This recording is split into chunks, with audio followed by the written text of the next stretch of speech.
నమస్తే, welcome to Suman TV. నేను మీ విష్ణు. ప్రస్తుతంతో పాటు అడ్వైజర్ టు వెల్త్ యెల్లా రెడ్డి గారు ఉన్నారు. వారితో మాట్లాడదాం.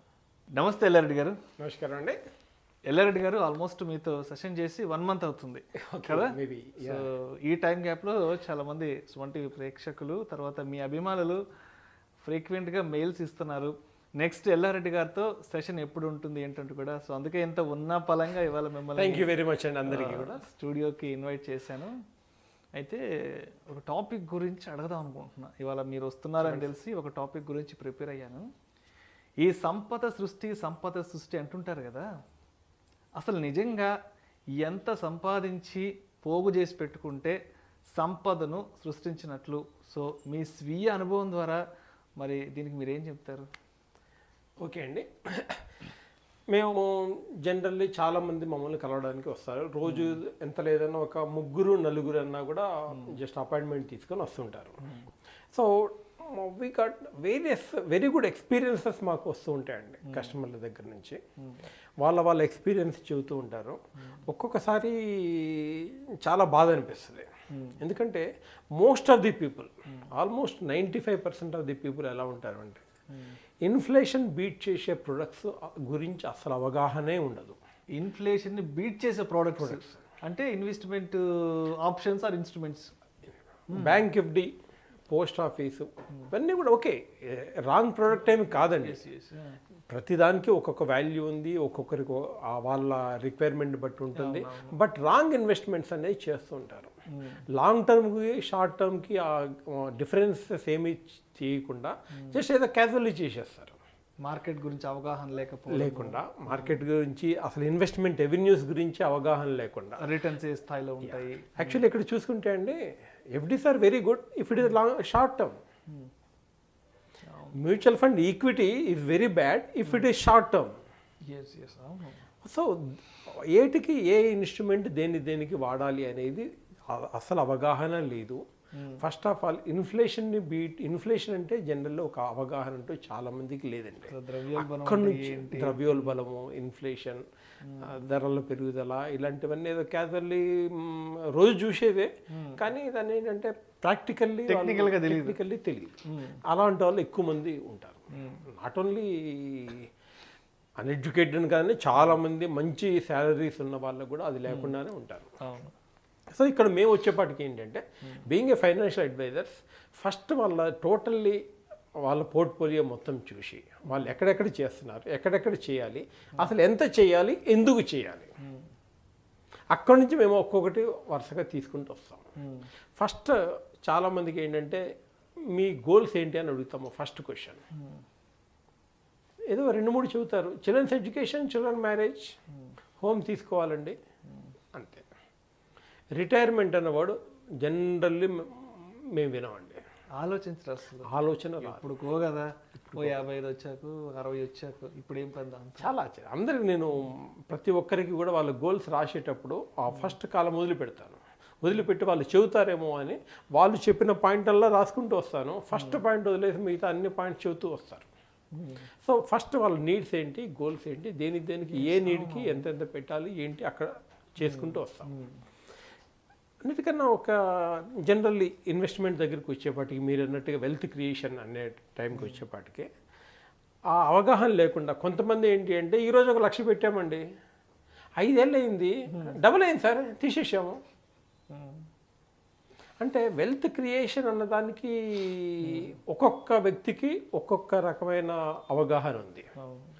ఇంకొక అంటే జనరల్లీ మా కస్టమర్స్ తోటి ఎక్స్పీరియన్స్ ఎలా ఉంటుందంటే, ఇంకొక వ్యక్తి ఏంటంటే 60-65 ఇయర్స్, రీసెంట్లీ రిటైర్ అయిన తర్వాత వేరే దగ్గర జాబ్ చేశారు, ఓన్ హౌస్ ఉంది.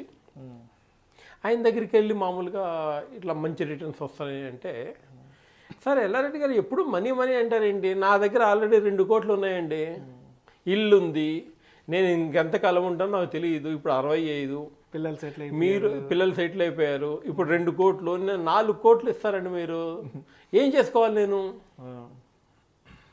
అంటారు. వాళ్ళ పర్వ్యూ ప్రకారంగా అది చాలా correct, no doubt about it.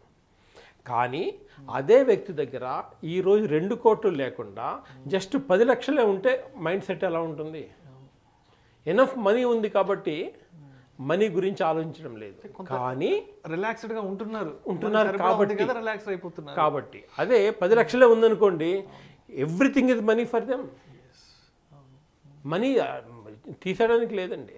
అల్టిమేట్గా ప్రతి ఒక్క చిన్నదాన్ని కూడా మనీ గురించి క్యాలిక్యులేట్ చేస్తారు. లేకపోతే ఉంటే ఎస్ అన్నట్టుగా ఆయన అన్నట్టు కరెక్టే.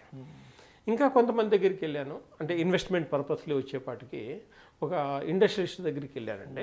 ఆయన ఏమన్నా అంటే, ఎల్లా రెడ్డి గారు 5,000 10,000 నేను పెట్టగలను, బట్ మీరు లాంగ్ టర్మ్ చెబుతున్నా అండి, ఆల్రెడీ నేను 30-32 సంవత్సరాలు 28 ఇయర్స్ నేను పెట్టాలి నా రిటైర్మెంట్ కోసం. అట్లా కాకుండా నేను పిల్లలకి కూడా వాళ్ళ డిఫరెంట్ స్టేజెస్ గురించి నేను ఆలోచిస్తున్నాను. మేబీ చిల్డ్రన్స్ ఎడ్యుకేషన్, వాళ్ళ మ్యారేజ్, 35th ఇయర్లో వాళ్ళ సెటిల్మెంటు, ఆ తర్వాత వాళ్ళ రిటైర్మెంట్ గురించి నేను ఎక్కువగా ఆలోచిస్తున్నాను. నా దగ్గర లక్కీగా ఇన్కమ్ ఎర్న్ చేసే మెషిన్ నేను ఇప్పుడు, నా దగ్గర ఎనఫ్ మనీ ఉంది. షార్ట్ టర్మ్ కాకుండా లాంగ్ టర్మ్ కాకుండా షార్ట్ టర్మ్ చెప్పేసి నేను పే చేసేస్తాను అన్నారు. Short term, very short term, maybe 5 years 6 years చెప్పండి, నేను పే చేసేస్తాను. Actually it's a very good subject for me also. I prepared a chart for them. Surprisingly ఆ కస్టమర్ చెప్పింది అంటే, ఒక 1 lakh rupees ఎవ్రీ మంత్ పెట్టేస్తాను నేను, నెలకు ₹1,00,000 సిస్టమాటిక్ ఇన్వెస్ట్మెంట్ తీయను, తర్వాత తీయను. ఆ వేరియస్ టాపిక్స్ ఆ నీడ్స్ వచ్చేదాకా నేను టచ్ చేయను దాన్ని. సో కరెక్ట్గా చిల్డ్రన్స్ ఎడ్యుకేషన్ వరకు, మ్యారేజ్ వరకు, వాళ్ళ రిటైర్మెంట్ కూడా, ఎర్లీ రిటైర్మెంట్ అంటే నేను డబ్బులు సంపాదించి చేస్తాను, వాళ్ళు 60 సంవత్సరం దాకా వర్క్ చేయాల్సిన అవసరం లేదు, వాళ్ళ 50వ సంవత్సరం రిటైర్మెంట్ అనుకోండి, సో ప్లాన్ చేయండి అని నాకు చెప్పారు.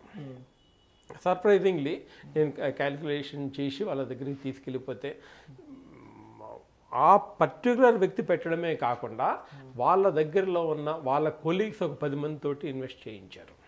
ఎన్ని ఇయర్స్కి మీరు చెప్పిన షార్ట్ టర్మ్ అంటే జస్ట్ 6 years. 6 years డ్యూరేషన్ వాళ్ళు అడిగారు.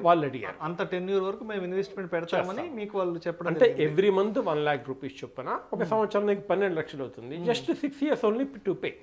6 సంవత్సరాలు మాత్రమే పే చేస్తారు. 72 లక్షలు అవుతుంది. అది అంటే ఇక తర్వాత no payment, just keep watching how it is growing, అంతే, ఇంకేమి చేయాల్సిన అవసరం లేదు. అంటే ఇన్వెస్ట్మెంట్ అనేది కేవలం 6 years 6 సంవత్సరాలు మాత్రమే చేస్తారు. తర్వాత నుంచి రిలాక్స్ అయిపోవాలి, ఇంకా అవసరం లేదు ఇన్వెస్ట్మెంట్ పెట్టడం, ఏమీ లేదు. సర్ప్రైజింగ్లీ అతని 50వ సంవత్సరంకి చూసుకుంటే 166 కోట్ల వెల్త్ క్రియేషన్ అవుతుందండి. 166 కోట్ల వెల్త్ క్రియేషన్ అవుతుంది. జస్ట్ 6 సంవత్సరాలు పే చేయండి, మర్చిపోండి. అంటే 6 సంవత్సరాలకి 72 లక్షలు మనం ఇన్వెస్ట్ చేస్తే అతనికి 50వ సంవత్సరం వయసు వచ్చేటప్పటికి 166 కోట్లు అవుతుంది. ఎస్, వాళ్ళ పిల్లలకి వాళ్ళ రిటైర్మెంట్, ఎర్లీ రిటైర్మెంట్ 166 కోట్లు. అంటే ఇక్కడ చూడండి, పర్సన్ టు పర్సన్, ఒక పర్సన్ ఏమో 1 లక్ష వచ్చి పెట్టి ఇన్వెస్ట్ చేసేసి ఇంకొక 1 లక్ష కాగానే అబ్బో చాలండి నాకు చాలా వచ్చేసింది అనుకుంటారు. బట్ ఈ వ్యక్తి every month 1 lakh rupees invest చేసి 166 కోట్లు, it is so called wealth కదండి. నేను నిజంగా నమ్మలేకపోతున్నాను, నిజంగా నమ్మశక్యంగా లేదు అసలు. 72 లక్షలకి 166 కోట్లు పోగు చేసుకోవడం అంటే, అది కూడా ఒకసారి చెప్పండి అసలు. Very normal at the rate of 12% చొప్పునైతేనే 12% CAGR వేసుకున్నా కూడా 166 కోట్లు. 166 కోట్లు. ఒకవేళ 15 వేసుకుంటే దాదాపుగా 531 కోట్లు అవుతుందండి. 531 కోట్లు ఏంటి సార్ అసలు? అది పవర్ ఆఫ్ కాంపౌండింగ్ అండి. చాలామందికి తెలియంది పవర్ ఆఫ్ కాంపౌండింగ్. అది మ్యూచువల్ ఫండ్లో వస్తుంది, ఇంత బాగా ఉంటుంది అని. ఈ రోజు కూడా మన బ్యాడ్ లక్ ఏంటంటే, ఇండియా మొత్తం మీద జస్ట్ 3% మాత్రమే మ్యూచువల్ ఫండ్లో ఇన్వెస్ట్ చేస్తున్నారండి. మెల్లగా అందరినీ తీసుకొచ్చేసి, సరే ఇక్కడ ఇన్ఫ్లేషన్ బీట్ చేయని ప్రొడక్ట్ వాళ్ళు ఇన్వెస్ట్ చేయడం ద్వారా వాళ్ళకే కాదండి వెల్త్ క్రియేషన్, కంట్రీ కూడా వెల్త్ క్రియేషన్ కావడం లేదు ఇక్కడ. సో వాళ్ళకు కూడా ఆ 15%, ఆ 12% రేంజ్లో వచ్చేసి వాళ్ళు ఇన్కమ్ అనేది ఎర్న్ చేసి, ఐ మీన్ సేవింగ్ అంతా బాగా వస్తే అల్టిమేట్లీ నేషన్కి కూడా గ్రోత్ వస్తుంది. సో తెలియని వాళ్ళకి చెప్పడమే చాలా ముఖ్యమండి. డిఫరెంట్ కేటగిరీస్, వాళ్ళ నీడ్స్ బట్టి మనం generally as a financial adviser we have to cater them. Right. అయితే ఇప్పుడు ఒకసారి అంటే మీరు చెప్పిన ఈ నంబర్స్ ఏవైతే ఒకసారి అసలు టెక్నికల్గా మనకి స్టాటిస్టికల్గా ఇవి ఎట్లా వర్కౌట్ అవుతాయి అంటే ఒకసారి మన ప్రేక్షకులకు డీటెయిల్గా ఒకసారి చెప్పగలరు? యా, ఏం లేదండి, ఇక్కడ 1 lakh రూపీస్ పర్ మంత్ చొప్పున 1 yearలో 12 లక్షల రూపాయలు పే చేస్తాము. అట్లా first year, second year, third year, fourth year, fifth year and sixth year. So total investment వచ్చేసి వాటికి 72 లక్షలు అవుతుంది. So they are not going to invest anymore and they are not removing anything. So అదే amount మనకి 10th ఇయర్కి వచ్చేప్పటికి దాదాపుగా 2 కోట్లు అవుతుందండి. 10th ఇయర్కి 2 కోట్లు అవుతుంది. 2 కోట్లు అవుతుంది. అలాగే చూసుకుంటూ వెళ్తే ఏమి టచ్ చేయకుండా జస్ట్ రివ్యూ చేసుకోవాలి, ఫండ్స్ ఎలా ఉన్నాయి ఏంటి అనేది ఇయర్లీ రివ్యూ ఉంటుంది. ఆ పర్టికులర్ కస్టమర్కి నేను ఇన్ని సంవత్సరాల నుంచి రివ్యూ చేసుకుంటూ వస్తున్నాను. సో కొంచెం మధ్యలో కొంచెం చేంజింగ్ చేసినా కూడా మొత్తం మీద సేమ్ అమౌంట్ మనకు వస్తూ ఉంటుంది కాబట్టి so almost it's more than 15% accumulating now as an now. But నేను జనరల్లీ చెప్పేది అంటే 12% ఎక్స్పెక్ట్ చేయండి, అంతకన్నా డెఫినెట్గా ఎక్కువ వస్తుంది. సో 12 చెప్పి 13, 14, 15 ఇస్తే హ్యాపీ ఫీల్ అవుతారు. తక్కువ చెప్పి ఎక్కువ వస్తే ఇంకా హ్యాపీ. సో కాబట్టి నేను కొంచెం తక్కువే చెబుతాను. 15, 18 వచ్చిన సందర్భాలు కూడా ఉన్నాయి. బట్ జనరల్లీ 12 చూసుకున్నా కూడా ఒక 166 కోట్లు వెల్త్ క్రియేషన్ అంటారా కాదా? వినడానికి నెంబర్ అసలు షాకింగ్ నెంబర్ అసలు. బట్ ఇది చెప్పిన తర్వాత చాలామంది ఆలోచిస్తున్నారండి. ఎందుకంటే ఆ పర్వ్యూ అక్కడ దాకా తీసుకెళ్ళడం లేదు. అక్కడ దాకా ఆ వ్యూ చూపిస్తే చాలామంది ఇన్వెస్ట్ చేస్తున్నారు. 50,000 ఎవ్రీ మంత్ ఇన్వెస్ట్ ట్రై చేద్దామండి. ఓన్లీ 6 years కదా, ఐ కెన్ డూ ఇట్. కొంచెం కష్టమైంది, ఎస్ కష్టమైంది. బట్ వెల్త్ అంత ఈజీ ఏం కాదండి వెల్త్ క్రియేషన్ చేయడం. So the possibility is there. Thank you so much Yalla Reddy garu. సంపద సృష్టి అంటే ఏంటి, అసలు ఎంత సంపదను సృష్టించుకుంటే మనం నిజంగా డబ్బు సంపాదించినట్లు అనే అంశానికి సంబంధించి చాలా విశ్లేషణాత్మక వివరణ ప్రేక్షకులకు తెలియజేశారు. Thank you so much sir.